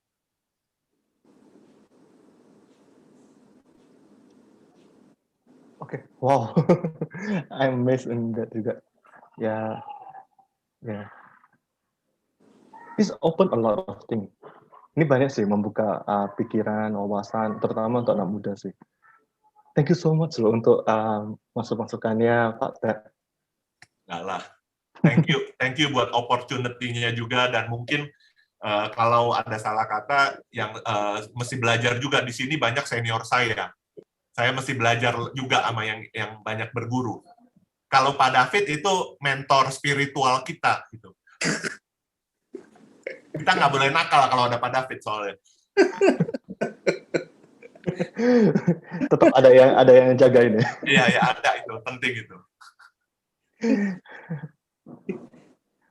Pak Ted, I think belum ada yang tanya, gue mau tanya nih. Ada pertanyaan Pak dari Pak Brameta. Oh iya, oke. Ya. Tahu ya. Bram, Shalom semua. Ya. Silakan Bram. Terima kasih Brother David sudah mengundang saya. Terima kasih Pak Ted dan semua brother yang setelah memberikan kesaksian. Saya sangat diberkati. Pak, ada satu pertanyaan yang karena saya lagi bukan kebetulan, dan merenungkan kisah para rasul, Pak, pekerjaan Paulus. Jadi ini juga pertanyaan buat diri saya dan mungkin bagi para profesional, kaitan kan kita nih full gospel yang dipakai Tuhan di dalam marketplace. Di mana Paulus adalah tadinya seorang yang pandai, terkemuka, dan tidak pernah kekurangan uang.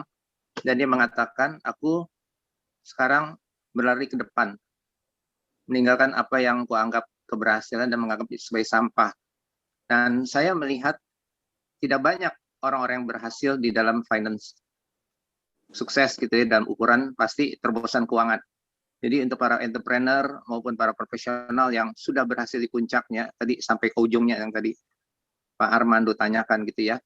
Apa yang tadi Pak Ted bilang, apa yang jadi visi misinya? Karena toh itu pun tidak bisa kita bawa. Tapi kebanyakan saya lihat, Pak, saya sekolah di ekonomi di Atmajaya tahun 78. Pertama waktu saya baca buku Philip Kotler, visi misi perusahaan adalah mencari keuntungan sebanyak-banyaknya. Jadi saya pernah puas. Ya, cinta akan uang itu menjadi luar biasa sekali, sehingga ada beberapa juga anggota di chapter yang udah berhasil juga tidak memikirkan anggota tubuh. Padahal Paulus, kekuatan pertama Paulus bukan akan keuangan atau kebutuhannya, tapi kekhawatirannya itu adalah untuk membangun iman anggota-anggota tubuh Kristus, nggak peduli apapun jabatannya gitu, Pak, untuk membangun tubuh anggota Kristus. Nah, di sini kita lihat ada generasi muda yang akan menggantikan posisi kita, di mana kalau basic dasarnya itu batu karang, Yesus sebagai batu karang, Yesus the Savior and the Rock, yaitu di tubuhnya, kepalanya adalah Yesus, tubuhnya kita semua. Kalau generasi muda tidak dibangun, diajarkan, yang tadi Bapak bilang, penuh rata-rata maunya instan gitu ya, padahal membutuhkan juga mentor. Ya, saya ingat sekali apa yang lagi itu di National Geographic tampilkan, gajah-gajah satu hari, gajah-gajah muda mematikan banyak badak-badak di padang, di hutan, sampai akhirnya diturunkan peneliti yang senior, dan diperhatikan dari kotoran diambil, dikatakan bahwa ini ternyata ayah dari gajah-gajah tersebut banyak dimatiin, diambil gadingnya. Jadi mereka tidak ada yang mentor, akhirnya diturunin gajah-gajah dari sirkus. Dan beberapa bulan kemudian tidak ada lagi binatang-binatang yang terbunuh.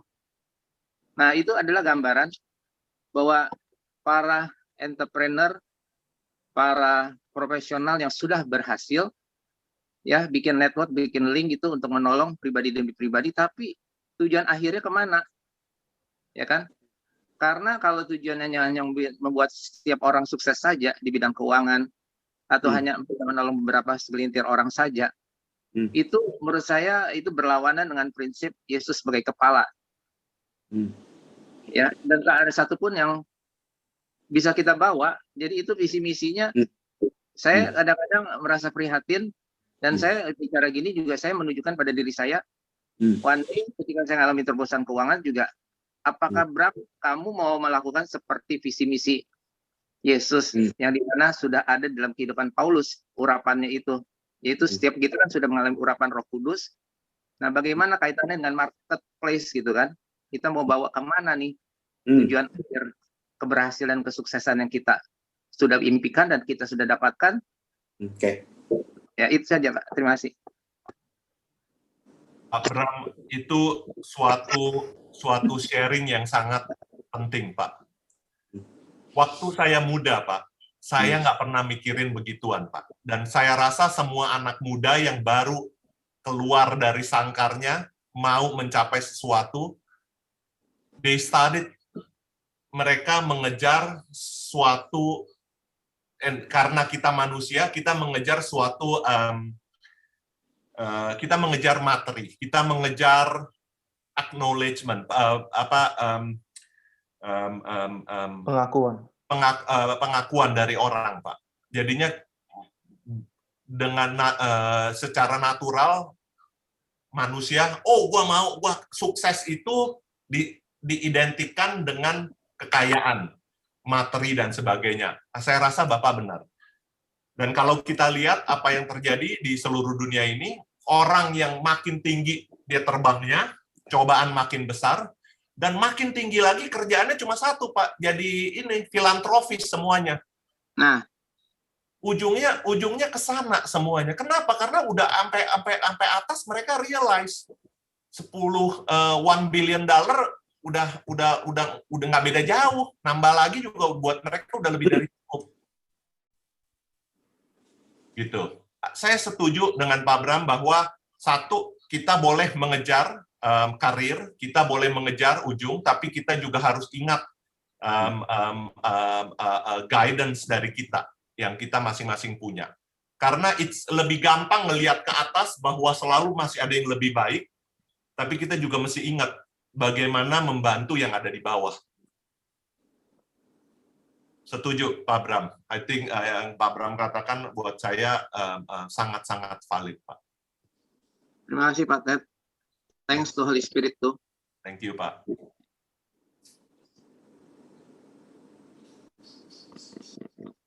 Ada yang lain? Kalau enggak, saya yang tanya. Oke, Pak Ted, saya mau tanya, you kan banyak mengerjakan M&A, merger and acquisition, dan dengan skala yang masif. Apa yang you lakukan untuk menggabungkan mereka?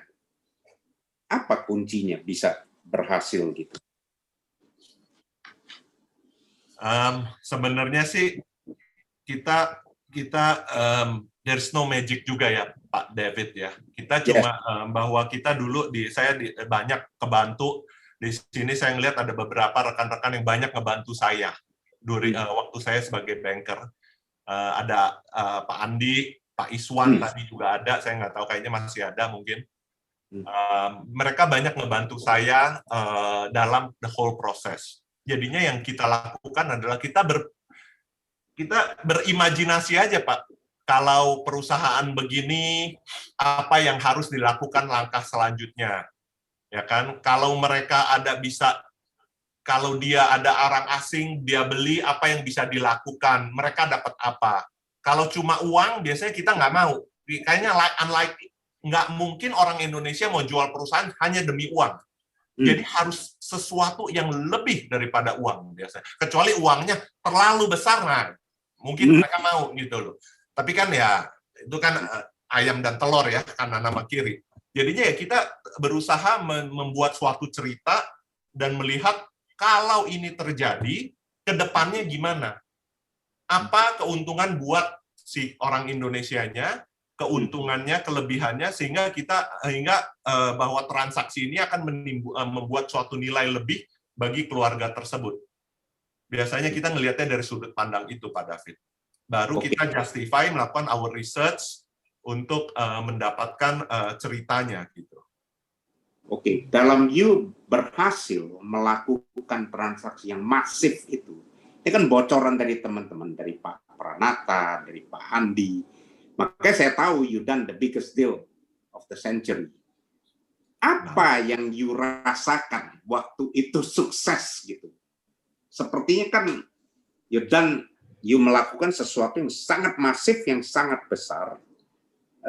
Tapi jujur saya tidak melihat sosok yang sombong. You tidak pernah bilang you done this, you done that, you melakukan ini. Padahal itu transaksi yang sangat masif, di mana saya melihat banyak orang instan itu membuat mereka lupa diri. Tapi saya lihat you dengan begitu sukses, dengan angka yang begitu besar, tapi you masih tetap low profile. Apa yang ada di benak you waktu you melakukan transaksi tersebut dan berhasil gitu? Apa yang membuat you?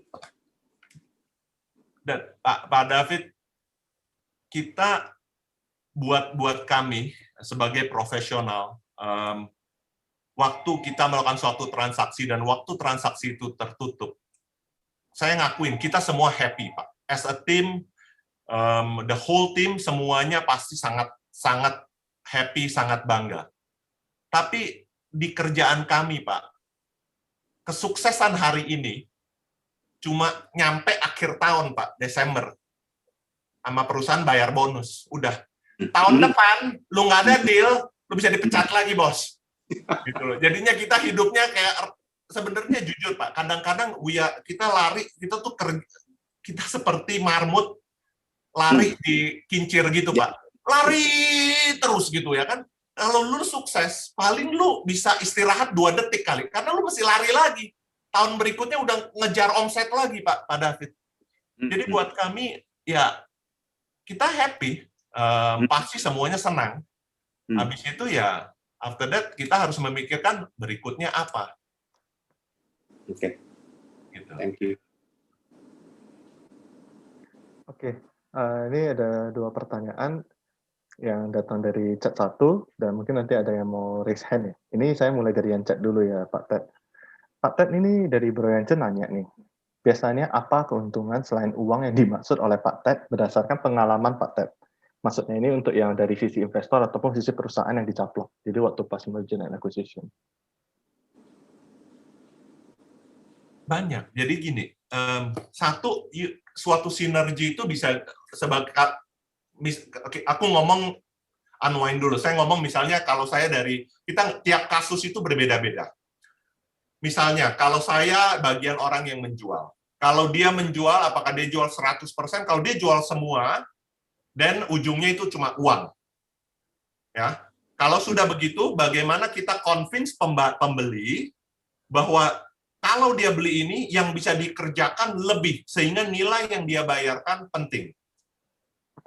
Tapi kalau orang Indonesia, kadang-kadang dia nggak jual 100%. Dia masih mau memiliki, mau jadi partner. Sehingga kadang-kadang, uang satu pihak lain adalah kredibilitas dari partnernya. Apa yang partnernya bisa bawa, sehingga kalau mereka bergabung, bisnisnya itu bisa lebih lagi. Misalnya dia punya teknologi, dia punya produk-produk yang bisa plug and play langsung dijual. Gitu loh. Contohnya nih, kalau supaya lebih gampang, 2 kelinci jualan consumer good. Ya kan? Kalau yang beli adalah perusahaan asing seperti Mondelez yang dari Spanyol, kalau dia beli kan dulu udah dapat merek yang kuat, distribusi nasional, barang-barang Mondelez tinggal diinjek aja, lu produksi ini jualan semua.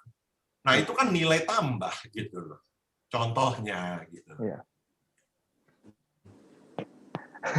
Iya Pak, itu benar sih. Nggak cuma hanya melulu duit aja ya. Pak Vincent, silakan diberikan pertanyaannya. Ya, thank you Pak Ted. Wah, memang Pak Ted sangat pengalaman ya untuk M&A, Pak. Nah, khusus untuk M&A ini sebetulnya kan key suksesnya sebetulnya adalah bagaimana valuasinya itu tepat ya. Valuasi yang diterima oleh pembeli dan penjual. Yes. Banyak kan kalau penjual kan maunya ya semahal-mahalnya lah, ya. Kalau pembeli ya semurah-murahnya. Nah itu. Wajar. Ya, bagaimana dengan pengalaman Pak Ted untuk bisa mematching antara ekspektasi dua ekspektasi lah, ya, dari penjual dan pembeli. Itu aja Pak. Thank you Pak Ted. Thank you Pak Vincent. Ini pertanyaannya cukup pelik nih. Biasanya begini Pak Vincent, tergantung saya di posisi mana. Kalau saya di posisi penjual, saya mau jadi konsultan untuk penjual. Kalau untuk konsultan untuk penjual, saya selalu berusaha untuk mengetahui tujuan dari si penjual dulu. Lu mau jualnya ngapain sih? Saya pernah kita pernah disuruh orang jual satu usaha. Usaha itu EBITDA-nya mungkin jadinya EBITDA perusahaannya $25 juta. Dia nanya, saya tolong dong HSBC jualin. Saya nanya, kenapa lu mau jual bos? Saya baru dikenalin, dan saya sebelum ketemu dia orang udah bilang sama saya, orang ini istrinya baru meninggal, begini. Aku sampai bilang, Pak, lu mau jual tuh kenapa? Lu stres, istri lu baru meninggal, nggak mau saya. Karena kalau orang yang lagi begitu kita mau jualan, rada repot. Ntar penentuan harganya tuh rada bingung kita. Malah kita yang nggak mau pada awalnya. Nah, jadinya saya mau tahu dulu kenapa dia mau jual. Dan setelah dia mau jual, baru kita melakukan analisa kita harga berapa. Menurut kita rentang harganya kira-kira berapa begitu. Sorry Pak. Rentang harganya berapa, karena kalau orang Indonesia kadang-kadang harga, ya kita lihat aja dia nawarnya berapa, wah itu yang susah tuh, yang harganya bisa bergerak naik terus tuh. Nah itu yang rada repot Pak, tapi biasanya kita berusaha mengerti penjual itu rentangnya di mana. Terus ya udah kita cari strategi supaya bisa melakukan suatu proses supaya para pembeli berkompetisi untuk membeli aset ini. Kita bikin suatu proses, ya kita bilangnya kita lelang. Kita undang beberapa pembeli. Kalau dia sendiri kan nawarnya lama. Tapi kalau ada lawannya yang mau beli, waduh, lu bayar kemurahan dibeli toko sebelah nih, kompetitor lu nih. Mau nggak mau kita paksa mereka untuk beli harus lebih berani. kalau saya sebagai pembeli, Pak, ya kita seperti yang saya bilang, kita berusaha ngomong sama penjual kelebihan kita daripada orang lain, dan apa lebih dari uang, apa yang bisa kita bawa kepada keluarga tersebut yang penjual. Oke. Thank you Pak Teddy. Ya, memang kadang-kadang juga kita dapat seller yang unik ya. Kadang-kadang ya. Orang pembelinya udah ngedesak, dia berubah lagi tuh. Pricing-nya berubah lagi gitu. Udah ada pembeli yang sangat berminat di rentang harga gitu ya. Kan sebagai advisor daripada penjual kan nggak salah kan di rentang harga. Tapi udah mau desak pembelinya change mind gitu. Nah ini gimana untuk tackle this kind of seller? Pak Vincent, itu yang paling susah. Orang Indonesia banyak yang begitu, Pak. Kita pernah pengalaman gitu juga, Pak Vincent. Kita dapat harga udah super bagus, dia mintanya lebih jauh tinggi lagi. Wah, ntar gue naik, ya bahkan kita bilang, Pak, saya bisa naikin. Saya rasa pembeli berani naik, tapi nggak mungkin sampai angka Bapak nggak mungkin. Kita jelaskan. Kalau dia masih mau begitu, oke, kita berani. Kita bilang, Pak, daripada reputasi jadi jelek, kita akan ngomong. Tapi ya, you harus tahu bahwa kemungkinan ini deal pasti nggak jadi, gitu. Biasa kita akan ngomong begitu, Pak. Iya. Jadi mesti dikasih threaten juga lah, Pak. Diancam juga, ini dealnya bisa off loh. Tapi Pak Vincent, it works both way ya. Karena ada satu transaksi di mana kita punya klien minta angka yang tidak pernah terjadi sebelumnya di dunia. Dan kebetulan waktu itu saya punya tim dari Hong Kong yang memang idenya super. Dia bisa bikin satu makalah buat si pembeli, dia kasih ke pembeli, nih kalau lu beli, ini yang harusnya lu lakukan. Dengan demikian, lu bisa dapat nilai lebih gede. Dia kasih makalahnya. Si pembeli ikut lu harganya. Itu saya ngelihat sendiri. Wah. Iya. Ngelihat sendiri. Jadinya ya kita mesti, tapi di situ kita memiliki kepercayaan bahwa permintaannya masih justifiable, walaupun biasa proyeksi 5 tahun, waktu itu kita proyeksi jadi 12 tahun, Pak. Supaya bisa dapat angkanya aja. That is the bonus for the advisor. The higher the price, the fee more higher as well. Oke, Pak Teddy, thank you, Pak Ted. Ya. Thank you, Pak Vincent. Mungkin kita bisa komunikasi, because saya juga banyak M&A deal ya di capital market ya. Boleh Pak Vincent, thank you. Nanti kita ngobrol-ngobrol bertiga dengan David lah. Ini soalnya David ini senior saya nih, teman baik ya, kemana-mana lah. Oke, thank you Pak Ted. Thank you Pak David, Pak Vincent. Pak Ted, ini kita kalau lihat jam ya, gila, ini kita nggak bisa selesai nih kalau kita open terus nih Pak. Bukannya saya mau menahan nih, tapi kita ada kejar tayang juga ternyata. Thank you banget loh Pak Ted untuk mau menjawab semua pertanyaan-pertanyaan dari kami. Thank you. Ini untuk summary ya, kayak dari yang awal sharingnya Pak Ted juga mention bahwa ada generation, kita kan memang ada udah multiple generation di sekarang. Ada baby boomers, ada generasi X, Y, Z, millennials. Yep. Di sini tuh pasti ada perubahan mindset lah. Dan gimana kita bisa saling adapt untuk di situasi ini, dan apa yang di-sharing sama Pak Ted juga itu make sense, dan itu applicable banget sih. Itu saya setuju banget sih. Dan untuk dari pertanyaan-pertanyaan juga, ini masih membuka lagi nih. Banyak cara, dan actually tujuannya itu yang penting. Apa sih yang sebenarnya yang kita lakuin itu tujuannya buat apa? Apakah tujuan dari penjual ataupun pembeli ataupun impian itu tercapai dengan motivasi yang benar? Apa arahnya benar atau enggak? Jadi selagi punya hati yang benar, punya tekad yang benar, punya lakukan yang benar, dan tujuannya benar, pasti ada jalan. Pasti ada jalan. Wah, thank you so much. kita tutup sesi sharing ini. Thank you so much, Pak Ted. Thank you, Armando. Thank you buat semuanya, buat kesempatannya, buat kenalan juga. Very interesting group. Dan saya percaya grup ini punya network yang patut dibangun lebih lagi. Thank you. Direkam nggak ini, Armando? Kita ini rekam. Di recording. Karena ada teman dari New Zealand nanya, direkam. Yes, kita rekam, tapi nggak live aja. Asli juga. Good. Oke, bisa nanti dibagikan ya. Yes. Oke. Untuk sharing ini, Pak Ted mungkin ada mau kata-kata penutup? Ya, Armando, thank you. Saya sangat berterima kasih atas kesempatannya diundang Pak David untuk sharing.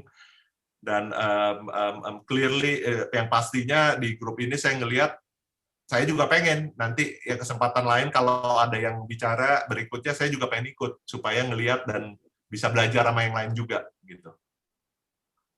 Luar biasa, Pak Ted. Terima kasih. Kiranya Tuhan memberkati Anda dan Terima keluarga. kasih, Pak. Thank you, Pak. Udah, amin. Thank you, Pak Ted. Kita di sini sih ada sedikit pengumuman aja untuk untuk meeting ini. Kita mulai dari mungkin Bro Daniel ya. Bro Daniel? Baik. Ya. Ya, selamat pagi. Tidak terasa ya waktu sudah menunjukkan pukul jam 10.54 sampai jam 11. Karena saking serunya tadi dari pemaparan Pak Ted, dari teman-teman juga responnya luar biasa ya. Sebenarnya banyak sekali yang ingin kami tanyakan, apalagi ngobrol-ngobrol di kafe, bisa tambah lagi waktunya. Nah, kami mengucapkan terima kasih banyak kepada Pak Ted Margono yang sudah meluangkan waktunya bisa bersama-sama dengan kami dan berbagi.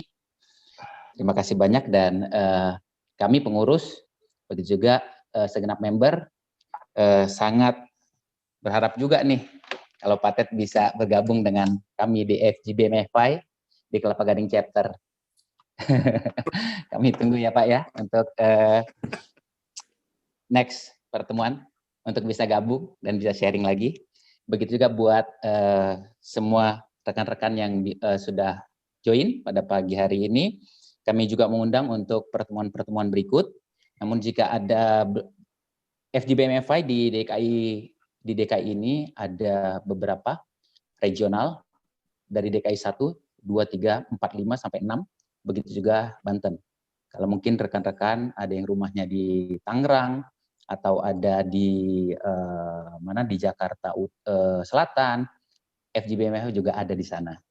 Oleh sebab itu, saya coba share untuk nomor telepon yang bisa di kontak ya. Mungkin saya minta tolong Pak Kasdin Marbun ya untuk bisa share nomor telepon sekretariat. Oke, selanjutnya untuk pendataan member, saya akan nanti akan berkoordinasi dengan sekretariat, dengan Pak Kasdin Marbun, untuk kita ada pembaruan dan bagi teman-teman yang belum terdaftar, yang KTP-nya sudah diserahkan, kita akan buatkan membernya, dan untuk sitit juga yang sebentar lagi akan dilaporkan oleh Bro Didit. Jadi bagi rekan-rekan brothers yang sitit itu otomatis sudah include perpanjangan paid member 1 tahun. Begitu pengumuman dari saya. Terima kasih, Tuhan memberkati. Tuhan memberkati. Bro Didit. Siap. Ya, jadi teman-teman mau ngingetin lagi aja. Saya selaku bendahara dari FGBMFI Chapter Kelapa Gading ini pengen mengingetin lagi bro-bro untuk yang terpanggil memberikan seat page. Jadi untuk anggaran seat page ini kita akan gunakan untuk pengeluaran di bawah ini, pengeluaran seperti musik, baik pembicara, meal hotel, fasilitas, printing sertifikat, dan juga sampai city lift dan airline lift. Gitu. Tapi direspon untuk kebaikan bro-bro semua ini, kita make sure transparansi untuk pelaporan seed paid ini. Gitu. Jadi ini update keuangannya dari seed paid yang sudah masuk dan kemarin juga ada donasi untuk Pak Ogan juga, dan kita sudah laporkan semuanya di sini. Kalau dari bro-bro mau akses, bisa di link tersebut. Untuk seed paid juga bisa ditransfer ke rekening di bawah, dan juga laporan bisa diakses di sini.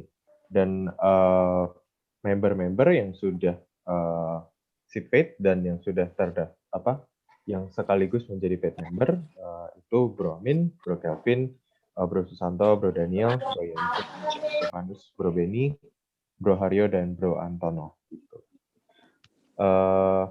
Sekali lagi ini rekening yang digunakan untuk seed paid, dan untuk teman-teman yang terpanggil untuk memberikan seed paid silahkan bisa ditransfer ke rekening berikut. Terima kasih.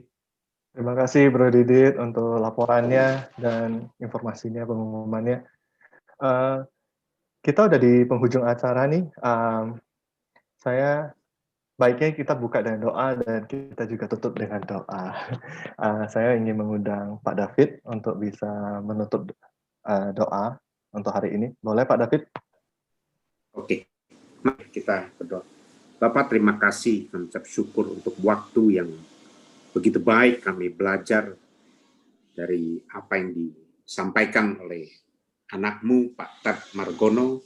Kami belajar banyak juga melalui pertanyaan teman-teman yang sudah disampaikan dan dijawab dengan tepat. Dan kami berdoa Tuhan supaya Engkau terus memberkati Kelapa Gading chapter ini di bawah pimpinan Brother Daniel Lim, biar chapter ini bisa berkembang sesuai dengan visi dan misi yang Engkau berikan kepada FGBMFI untuk menjangkau pria-pria di marketplace, pria-pria yang aktif untuk memenangkan mereka bagi kerajaan surga.